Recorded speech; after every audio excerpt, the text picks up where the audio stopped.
السلام علیکم ورحمۃ اللہ وبرکاتہ۔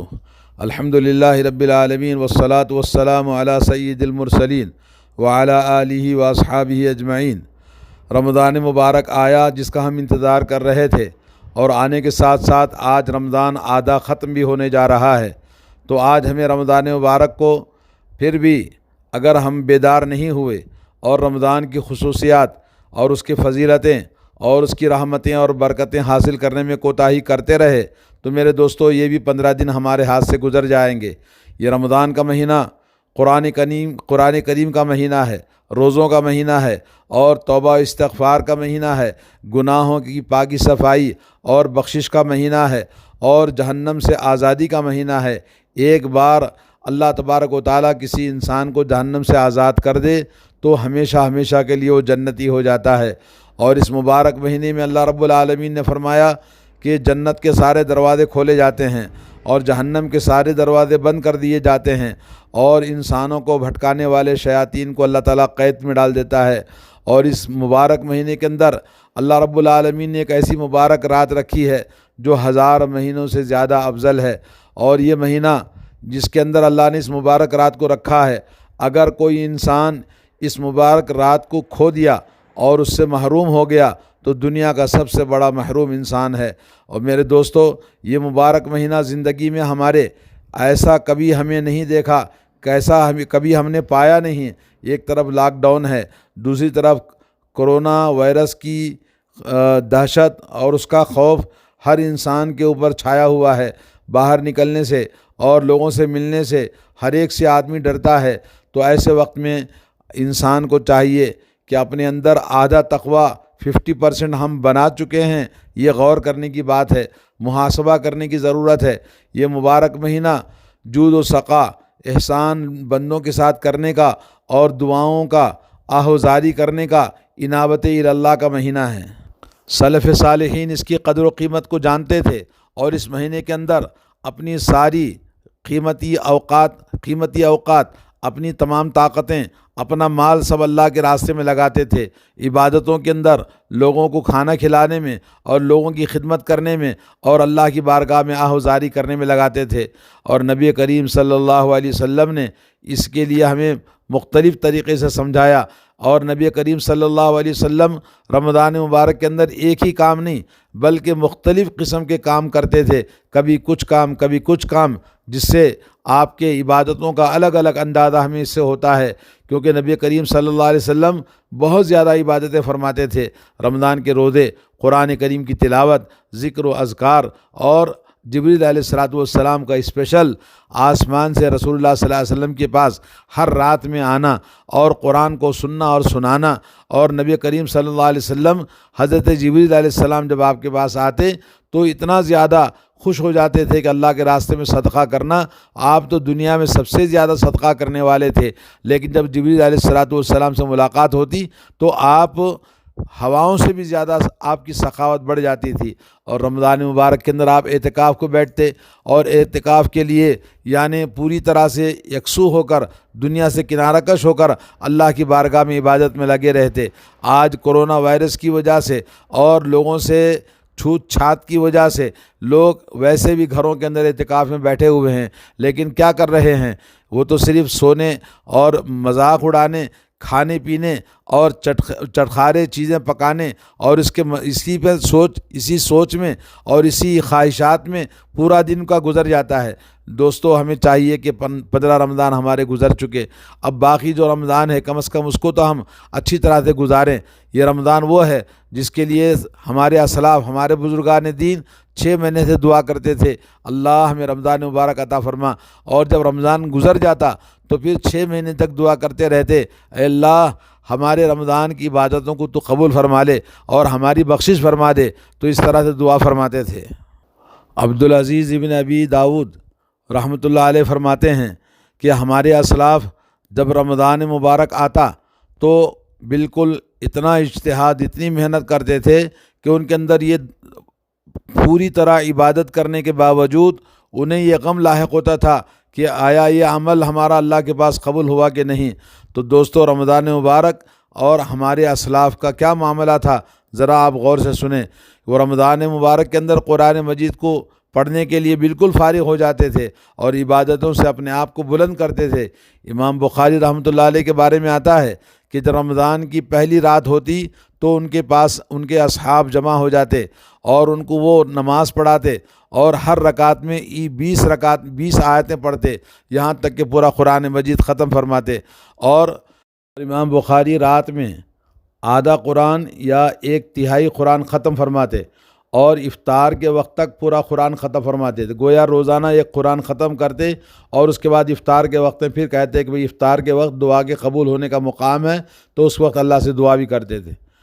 اور اسی طرح سے امام شافعی رحمۃ اللہ علیہ کے بارے میں آتا ہے کہ رمضان مبارک کے اندر وہ 3 مرتبہ یعنی 60 مرتبہ قرآن مجید کو ختم کرتے تھے، علاوہ جو نماز میں پڑھتے تھے۔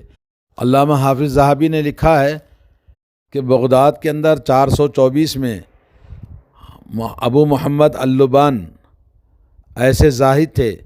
جو رمضان کے اندر پوری تراویح کی نماز اپنے ساتھیوں کو پڑھاتے، اور جب لوگ پڑھ کے چلے جاتے تو وہ برابر نماز پڑھتے مسجد میں یہاں تک کہ فجر ہو جاتی، اور جب فجر کی نماز پڑھتے تو اپنے ساتھیوں کو درس دیتے، اور پھر نہ رات میں سوتے اور نہ دن میں، رات اور دن دونوں جاگتے تھے اللہ کی عبادت میں اور اللہ کی اطاعت میں۔ اور اسی طرح سے شداد ابن اوس کے بارے میں آتا ہے کہ جب وہ بستر میں آتے، فراش میں سونے کے لیے آتے، تو اللہ سے کہتے اللہم ان جہنم لا تدعنی انام، اے اللہ جہنم مجھے سونے نہیں دیتی ہے، اور یہ کہہ کر پھر بستر سے اٹھ جاتے اور جا کے نماز میں کھڑے ہو جاتے تھے۔ تو دوستو، ہمارے اسلاف اپنے رمضان کو اللہ کی عبادت رمضان میں کس طرح کرتے تھے اور ہم کیسے کرتے ہیں، اور ہم راتوں میں سونا یا جاگ کر لہو و لعب میں بیکار چیزوں میں رات گزارتے ہیں اور دن بھر سو کر سستی اور کاہلی کا مظاہرہ کرتے ہیں۔ اور صائب بن یزید کہتے ہیں کہ حضرت عمر بن خطاب رضی اللہ تعالی عنہ نے حضرت ابی بن کعب اور تمیم الداری رضی اللہ عنہما کو لوگوں کو نماز پڑھانے کے لیے مقرر کیا، تو قاری نماز کے اندر 100 آیتیں ایک رکعت میں پڑھتے تھے۔ کہتے ہیں کہ لوگ، صائب بن یزید کہتے ہیں کہ اتنی لمبی نماز ہوتی تھی کہ کھڑا ہونا مشکل ہوتا، تو ہم لاٹھی لے کر کھڑے ہوتے تھے کثرت قیام کی وجہ سے، اور پوری رات نماز ہوتی تھی یہاں تک کہ فجر ہو جاتی۔ اور یہ بیہقی کے اندر روایت آئی ہے۔ امام موطا میں لکھا ہے کہ رات میں اتنی لمبی نماز پڑھاتے تھے حضرت عمر رضی اللہ تعالیٰ عنہ کے زمانے میں کہ سحری کا کھانے کے لیے ڈر ہوتا تھا کہ کہیں وقت نکل نہ جائے۔ یہ تو آپ نے سنا سلف صالحین کا نماز کے بارے میں، قرآن کریم کی تلاوت کے بارے میں۔ اب آئیے سلف کے بارے میں، اللہ کے راستے میں خرچ کرنے کے بارے میں جو آتا ہے روایتوں میں۔ حضرت ابن عباس رضی اللہ تعالیٰ عنہ فرماتے ہیں، سب سے پہلے عظیم الشان ہمارے لیے نمونہ نبی کریم صلی اللہ علیہ وسلم اجود الناس بالخیر، ہر طرح کی بھلائی میں، ہر طرح کے خیر میں آپ سب سے زیادہ عمدہ، وکان اجود ما یکون فی شہر رمضان،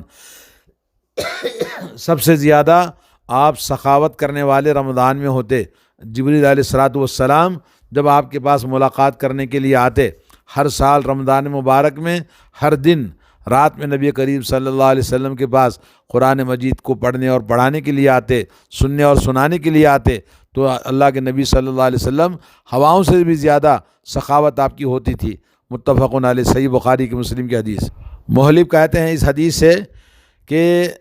برکتیں روزے کی، اس کے بدلے میں اللہ کے نبی صلی اللہ علیہ وسلم نے قرآن مجید کی تلاوت، راتوں میں جاگنا، راتوں میں پڑھنا، یہ اس کے لیے ایک دوسرا عمل پیدا ہوتا ہے، ایک بھلائی سے دوسری بھلائی پیدا ہوتی ہے۔ جیسے جبریل علیہ الصلوۃ والسلام کی ملاقات سے اللہ کے نبی صلی اللہ علیہ وسلم کی سخاوت بڑھ جاتی ہے، اسی طرح سے رمضان مبارک میں آدمی اخلاص کے ساتھ اگر کوئی کام کرتا ہے تو ایک کام کرے تو دوسرے کام کی اللہ تعالیٰ اس کو توفیق عطا فرماتا ہے، اور ایک کام کے بدلے میں اس کے لیے اور بھی کام نکلتے آتے ہیں، جس کے لیے اعمال صالحہ آسان ہو جاتے ہیں، اور وہ جنت والے کام کر کے اپنی زندگی کو اور اپنے آپ کو جہنم سے آزاد کر لیتا ہے۔ دوستو، رمضان مبارک ویسے بھی تمام بھلائیوں کے ساتھ میں سب سے بڑی بھلائی لوگوں کے ساتھ احسان کرنا، ان کے ساتھ سخاوت کرنا، ان کی مدد کرنا، کیونکہ رمضان کی بہت سارے رمضان کی وجہ سے، روزوں کی وجہ سے، عبادتوں کی وجہ سے غریب لوگ کام نہیں کر پاتے ہیں، اور پیسے ان کو پوری طرح نہیں ملتے ہیں، اور آج اس وقت جو کرونا وائرس کی وجہ سے جہاں ہر جگہ مصیبت ہے، تو لوگوں کی بڑی ضرورتیں ہیں، بڑی محنتیں کر کے وہ اپنے پیٹ کو پال رہے ہیں۔ بھوکوں کی کہانیاں اور مزدوروں کی رونے کی چیزیں اور ان کی پریشانیوں کو ہم آئے دن اخبار میں دیکھتے ہیں، تو ہم سے جتنا ہو سکتا ہے اللہ کے راستے میں خرچ کرنے کی، احسان کرنے کی اپنے اندر عادت ڈالیں۔ تو ہمارے سلف صالحین کا آپ نے دیکھا کہ مختلف قسم کی عبادتیں وہ کرتے ہیں جس سے اللہ تبارک و تعالیٰ کا تقرب حاصل ہوتا ہے، اور یہ تقربات اور اللہ کی قربتوں کو پانے کے لیے ہر قسم کے عمل کا کرنے کا یہ مجال، یہ میدان ہے۔ آدمی رمضان مبارک میں جو آدھا گزر چکا، جو باقی ہے اس میں ہم کریں۔ حضرت ابوذر غفاری رضی اللہ تعالیٰ عنہ فرماتے ہیں، آپ اگر روزہ ہے تو چپکے کا روزہ رکھیں، اپنی زبان سے کوئی بات نہ کریں سوائے اللہ کے ذکر اور توبہ اور استغفار کے۔ اور جب انسان روزہ رکھے تو صرف پیٹ کا روزہ نہیں ہے، زبان کا، ہاتھ کا، آنکھوں کا اور اپنے جسم کا روزہ ہے، اور یہ پورے جسم کا اور کھانے کا تمام چیزوں کا روزہ نہیں، اصل روزہ ہے دل کا، تقوی کا اور اپنی زندگی کو بنانے کا۔ میرے دوستو، سنن یہ ابن ابی شیبہ میں یہ حدیث آئی ہے، اور اسی طرح سے مختلف اسلاف کے واقعات موجود ہیں جو اپنے آپ کو رمضان مبارک کے دن اور راتوں میں اللہ رب العالمین کی بارگاہ میں اپنی عبادتوں کی سوغات پیش کرنے اور فائدہ اٹھانے کے لیے ہمیشہ کوشش میں لگے رہتے تھے۔ اور حضرت عبداللہ بن مسعود رضی اللہ تعالیٰ عنہ فرماتے ہیں کہ میں سب سے زیادہ شرمندہ تو میں اس وقت شرمندہ ہوتا ہوں جب سورج ڈوب جائے اور میں اپنی زندگی میں کوئی عمل خیر نہ کروں۔ اور حضرت عبداللہ بن عمر رضی اللہ تعالیٰ عنہ اپنی افطاری کسی نہ کسی غریب اور مسکین کے ساتھ کیا کرتے تھے، اور اس مبارک دنوں میں اپنے وقت کو ضائع کرنا اپنے آپ کو انسان بڑا ہی گھاٹے والا، نقصان والا محسوس کرے گا، کیونکہ وقت کو ضائع کرنا گویا اپنی زندگی کو خودکشی کر رہا ہے اور جہنم میں جانے کی اپنے آپ کو قریب کر رہا ہے۔ اس لیے اس کو چاہیے کہ جنت میں جانا ہے تو وہ سوئے نہیں، کاہلی اور نہ کرے اور غفلت نہ کرے، بلکہ اللہ رب العالمین کی بارگاہ میں اس سے جو کچھ ہو سکتا ہے، نیکیاں، بھلائیاں، عبادتیں، ذکر و اذکار، توبہ، استغفار اور لوگوں کی مدد، لوگوں کے ساتھ جتنا بھی ہم نیکی کریں کم ہے۔ اللہ تبارک و تعالیٰ مجھے اور آپ کو توفیق عطا فرمائے۔ حضرت جابر بن عبداللہ رضی اللہ تعالیٰ عنہ فرماتے ہیں، آپ جب روزہ رکھو تو اپنے کانوں کا، اپنی آنکھوں کا روزہ رکھو، اپنی زبان کا روزہ رکھو، جھوٹ نہ بولو اور